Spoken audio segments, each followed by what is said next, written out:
अब साइन के बारे में बात करें तो साइन का रिजल्ट सही में ओवरऑल इतना कुछ खास नहीं था। डिसअपॉइंटिंग रिजल्ट था। रेवेन्यू ग्रोथ है ही नहीं, बिल्कुल भी रेवेन्यू ग्रोथ नहीं है। ईयर ऑन ईयर अगर हम लोग प्रॉफिट आफ्टर टैक्स की भी बात करें वहां भी नेगेटिव। सो ओवरऑल नो इतना कुछ खास रिजल्ट नहीं था साइन का। एंड काफी टाइम से इवन ऑनेस्टली हमारे पोर्टफोलियो में भी था साइन में, हमने लास्ट टाइम निकाल दिया था कुछ महीने पहले, क्योंकि even I I was losing confidence और मैनेजमेंट की कमेंट ही उतनी सही नहीं थी। खास करके उनके जो रेवेन्यू है ना अक्रॉस द सेगमेंट डिक्लाइन हो रहा है। एट्रिशन लेवल 6.5% है which is quite high. And management ने अभी भाई अनसर्टेनिटी की वजह से फाइनेंशियल 26 का गाइडेंस बोला भाई हम लोग देंगे नहीं। तो अब वो ऐसा नहीं इन लोगों के साथ हुआ है। काफी सारी कंपनियों ने इस तरह से अपना गाइडेंस देना बंद कर दिया अभी।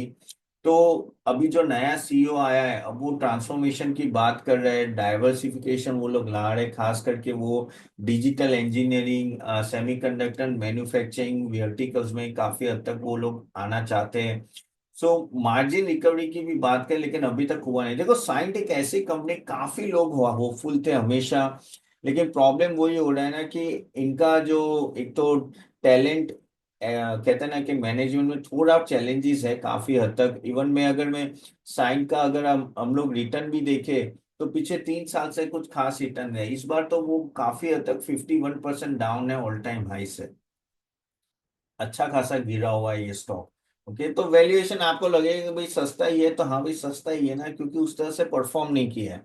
और वही चीज आपको थोड़ी हमेशा ध्यान में नहीं, परफॉर्मेंस के बेस पे बहुत कुछ है और ये कंपनी को एक्चुअली परफॉर्मेंस करना पड़ेगा, तब जाके लोगों का कॉन्फिडेंस है। खास करके प्रॉफिटेबिलिटी इनकी बढ़ नहीं रही है। 6% का 3 साल से कह सकते हैं कि सीएजीआर रिटर्न है, सॉरी बढ़ा हुआ है सीएजीआर, तो वो बहुत ही कम है। So this is the point which goes around the sine. और साइन की ओवरऑल जैसे मैंने बोला कि कुछ चीजें जैसे एग्जीक्यूशन उनका कैसे रहेगा वो सब देखना है। अगेन सर्टेनिटी नहीं है इनकी किस तरह से रेवेन्यू ग्रोथ है, क्योंकि रेवेन्यू ग्रोथ इतना खास आ नहीं रहा है।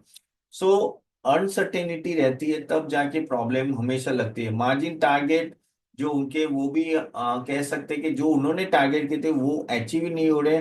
अभी वो 15% पे है जो 24 मंथ्स लो है।